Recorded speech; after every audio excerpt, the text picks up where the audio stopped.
Welcome back, everybody, to the deep dive. This time, we're exploring Surah Al-Fatiha, which is the opening chapter of the Quran. Yes. A pretty important part of Islam, I would think. Yeah, definitely one of the most important chapters. We're working with an article here called Deep Dive into Surah Al-Fatiha, meaning history and significance. A great article. And it's from the website To American Stock Quran.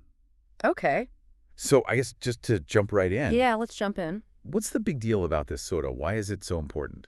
Well, it's really considered the foundation of Islamic prayer. Right. And it encapsulates a lot of key theological ideas, So, like, even for somebody just starting out learning about Islam, what would you say is the most important thing for them to kind of grasp about it? I think the most important thing is that this surah basically encapsulates the essence of the entire Quran. Oh, wow. So you'll find all these themes, like the oneness of God, seeking divine guidance, acknowledging our need for mercy. These are all found throughout the Quran, but it all starts here. So it really sets the stage for everything else. Exactly. It lays the groundwork. No, I think it's interesting that it's said to have been revealed in Mecca early in Prophet Muhammad's mission. Yeah, that's right. Historically, why is that timing so significant? Well, you have to think about it. This was during the formation of Islam. Oh, okay. The core theology was really being established. So Surah Al-Fatiha, emerging in this period, really emphasizes its fundamental importance within the faith. So it's like the seed that the whole religion kind of grew out of? I like that. That's a good analogy. Yeah. And, not just theologically, but also it was one of the first chapters memorized by Muslims. Interesting. So that speaks to its immediate impact and central role, right in the early Muslim community. Shaping lives from the very, very beginning. Absolutely. Now, the surah is composed of 7 verses, right? Yes, 7 verses. If you had to pick one, what would you say is like the most crucial verse? Oh, that's tough. Yeah, the one that kind of encapsulates it. I would say the 5th verse is particularly powerful. Okay. It states, "You alone we worship, and you alone we ask for help." Okay. Which is a very clear and concise declaration of monotheism. Okay. And, of course, that's the belief in one God. The bedrock of Islam. Yes, the bedrock of Islamic faith. So it's not just acknowledging that there is a God, but it's focusing all of your worship and all of your reliance on him alone. Exactly. It's complete surrender and dependence on the divine. Okay. And it's interesting, that this declaration comes right after the verse mentioning the day of judgment. Oh, okay. Which suggests that, your actions in this life have consequences in the hereafter. So it's like a reminder that you're accountable. Yeah, you're accountable for your choices. And that relationship with God is the most important thing. Yeah, it's central to your existence, both in this life and the next. Now, we're looking at this one verse, but each of these verses holds meaning, and they all work together. Absolutely. The sum is greater than its parts. Okay. So, for example, the first 3 verses, those really establish God's attributes of mercy and compassion, setting this tone of hope and trust. Okay. And then verses 4 and 5, they really emphasize our reliance on God and the importance of seeking his guidance, but also acknowledging our own human limitations. Right, and that leads into that 6th verse. Yes. Which is a plea for guidance on the straight path. Precisely. I think it's interesting that it doesn't say what that is. Yeah, it's open to interpretation. Yeah. So each individual can reflect on what that means for them. Within their own life. Exactly. Makes me think about how important it is to be intentional during prayer. Yes, absolutely. It's not just saying the words, but really engaging with it. You got it. It's about engaging with the meaning and applying it to your life. Okay, and this surah, it actually has a lot of names, right? It does. It goes by many names. Wow, so it's so rich in meaning that it needs multiple names. Exactly. Each one highlighting a different facet. Okay. For example, it's known as Al-Kitab, meaning mother of the book. Mother of the book. Yeah, because it's considered the foundation, the essence from which all the other Quranic teachings flow. Oh, okay. Like the blueprint. So that makes sense. It's the mother. Yeah. What are some of the other names? Well, it's also known as As-Salah. Okay. Meaning the prayer. The prayer. Which highlights its central role in Islamic prayer. Okay, yeah, we talked about that. It's recited in every single unit of prayer. Right. Multiple times a day. So it's not just a chapter to read. It's really woven into the entire... It is. It's part of the prayer experience. And the experience, yeah. And perhaps the most intriguing name is Ash-Shifa. Now that's interesting. It means the cure. A cure for what? Well, this name actually refers to the belief that reciting Surah Al-Fatiha can have healing properties, Oh, wow. both spiritually and physically. So it's almost like medicine? Yeah, it's like spiritual medicine. And is that idea of reciting for healing, is that specific to just this surah? No, it's found throughout Islamic tradition. Oh, okay. So there are other examples. Yeah, absolutely. Well, Muslims often recite certain verses of the Quran or specific prayers when seeking healing, No. for themselves or for others. Right. There's a strong belief in the power of words and the divine attributes they embody. So it's not just the words themselves, but also the intention behind them. Yeah, and the belief behind them. It's about tapping into this spiritual energy that can promote healing and well-being. That's pretty powerful. And this belief in the power of words goes back to a really core concept in Islam. Okay. The belief that God created the world through his word. So words have a divine essence. Yeah, you could say that. Okay. And by aligning ourselves with those words through prayer, through recitation, we're kind of aligning ourselves with that divine power. That makes sense. Yeah. Now, you mentioned that Surah Al-Fatiha is recited in every unit of prayer. Yeah, how does that work exactly? So in Islam, the daily prayers are called salah, Okay. and they're made up of units called rakas. Oh, okay. Each raka involves a series of movements and recitations, Uh-huh. and during each raka, Surah Al-Fatiha is recited in its entirety. So it's just constantly recurring. Exactly. It's woven throughout the entire prayer. Wow. And it's so essential that the Prophet Muhammad said that no prayer is valid without reciting Surah Al-Fatiha. So that's the foundation of Islamic prayer. Absolutely. The bedrock, you could say. Okay. And this repetition, it's not meant to be just mindless or rote. Right. It's about creating a deeper connection with God Okay. through that repeated reflection. So being mindful. Exactly. Being present with the words, Yeah. internalizing that message. That can really have an impact. Absolutely. It can be transformative, Mhm. not just during prayer, but in everything you do. It's like a blueprint Yeah. for living a more conscious life. A more meaningful life, Yeah. a life aligned with God's will. That's beautiful. And it's a reminder that this surah, it's not just for Muslims. Right. The message of seeking guidance, expressing gratitude, Yeah. acknowledging our limitations. It's universal. It is. It resonates with people from all walks of life. We all face challenges. We all need guidance. Yeah, we all need help navigating. And that surah offers a way to approach all that. Yes, it offers a framework for approaching these experiences Okay. with humility, hope, and a sense of surrender to something greater than ourselves.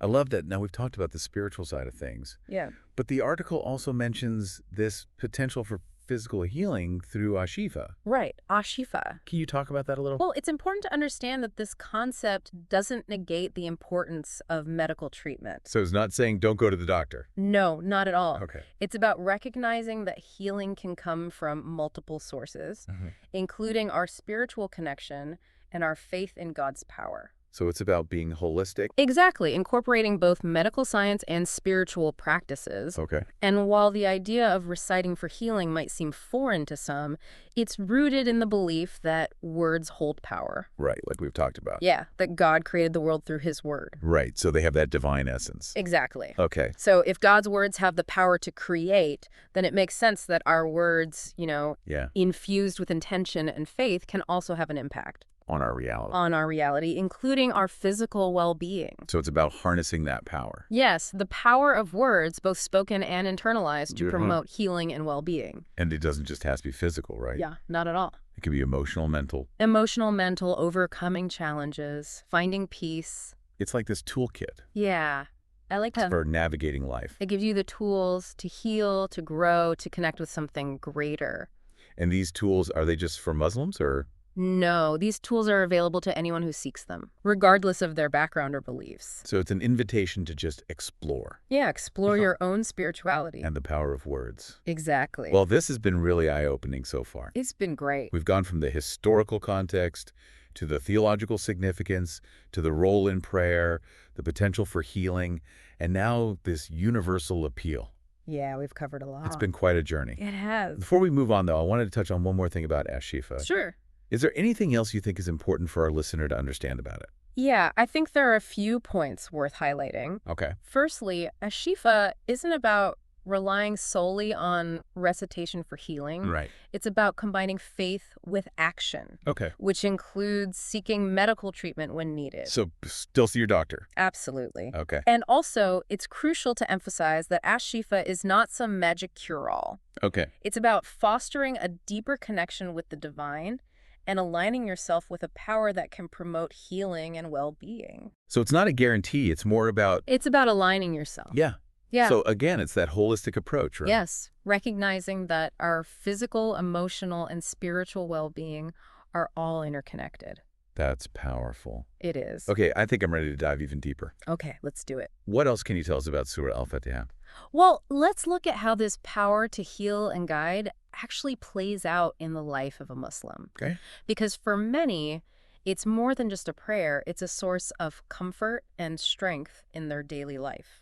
Really? Yeah, it's something they turn to in times of need. Can you give me an example? Sure, imagine someone's going through a difficult time, Okay. facing illness, loss, or just feeling lost. Mm-hmm. They might turn to Surah Al-Fatiha for comfort. Oh. You know, they might recite its verses, Yeah. seeking guidance, seeking peace, Mm-hmm. and a reminder that they're not alone. So it's like a touchstone.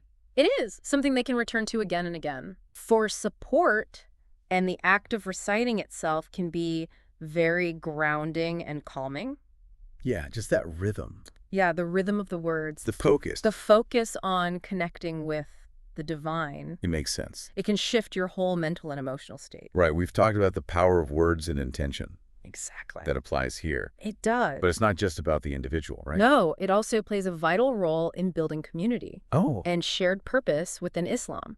How so? Well, remember, it's recited in every unit of prayer. Right. So when Muslims gather for congregational prayers, Mm-hmm. they all recite it together. So it's like a collective.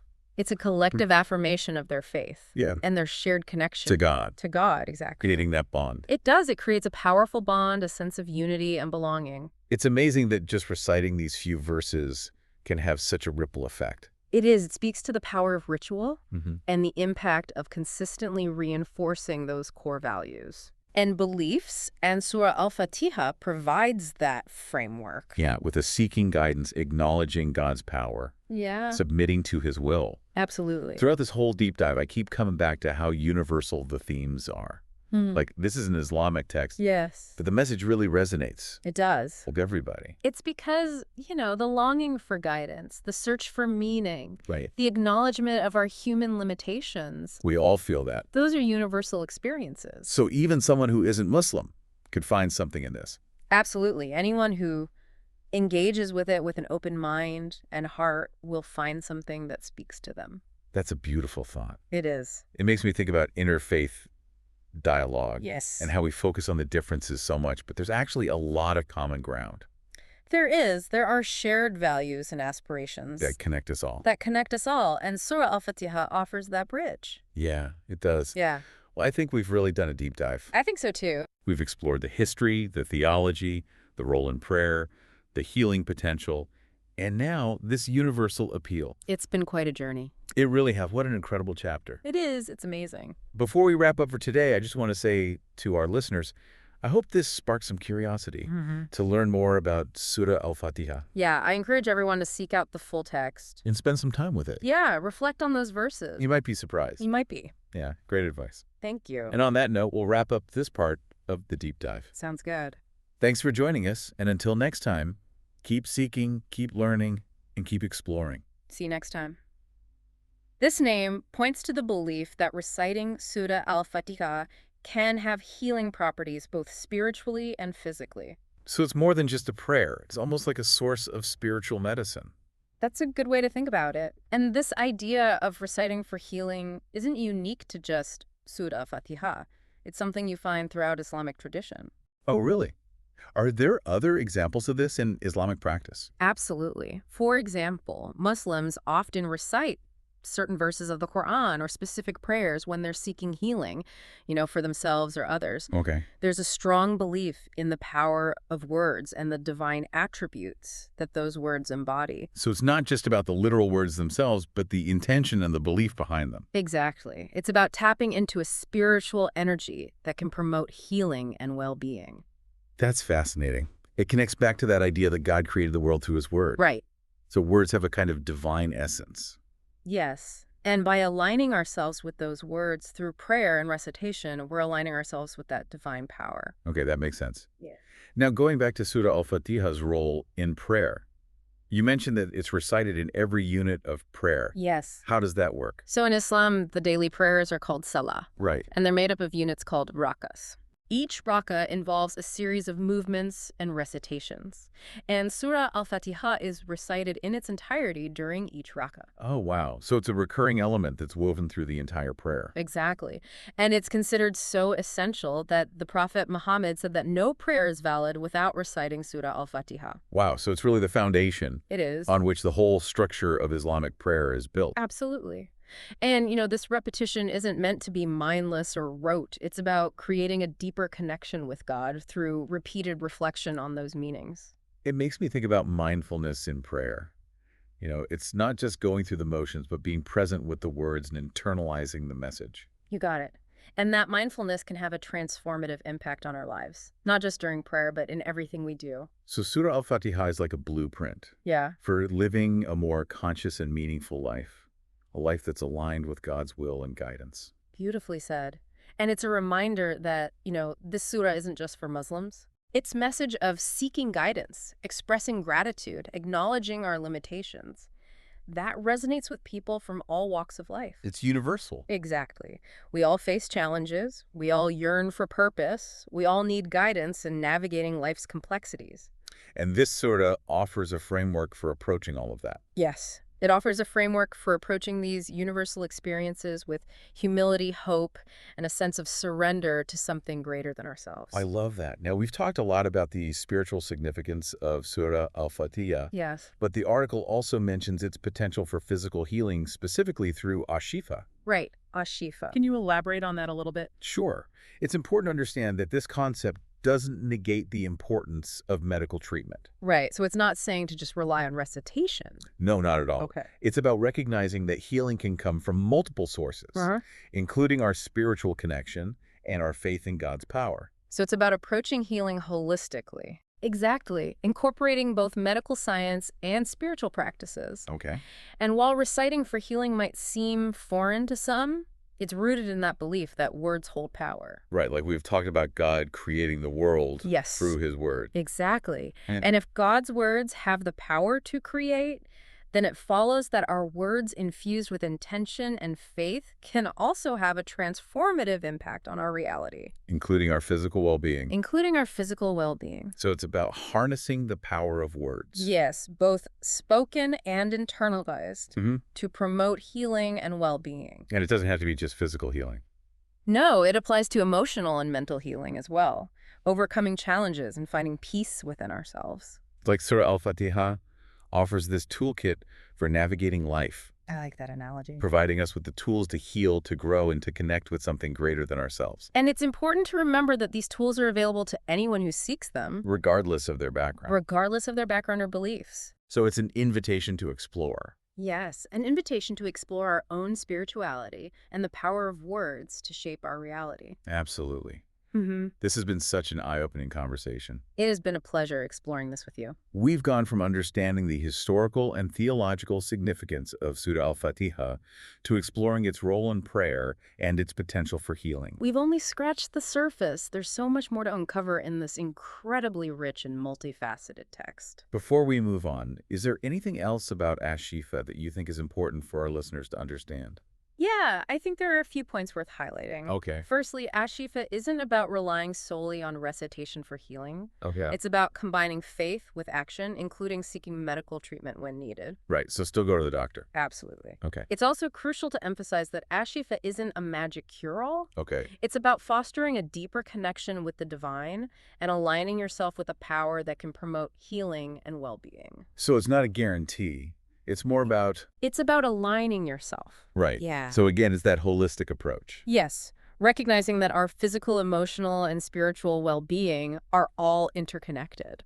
Okay, that's a helpful clarification. It's not about denying medical science. Mhm. It's about recognizing that faith and spirituality can play a role in the healing process. Exactly. That's powerful. Okay, now I'm ready to dive even deeper into Surah Al-Fatiha. Okay, let's do it. What else can you tell us about this incredible chapter? We've been talking about this power of Surah Al-Fatiha to heal and guide. Yeah, like it offers a pathway to connect with something bigger. Right. But how does that actually work in the life of a Muslim? Well, for many Muslims, it's more than just a prayer. Huh? It's a source of comfort and strength in their daily life.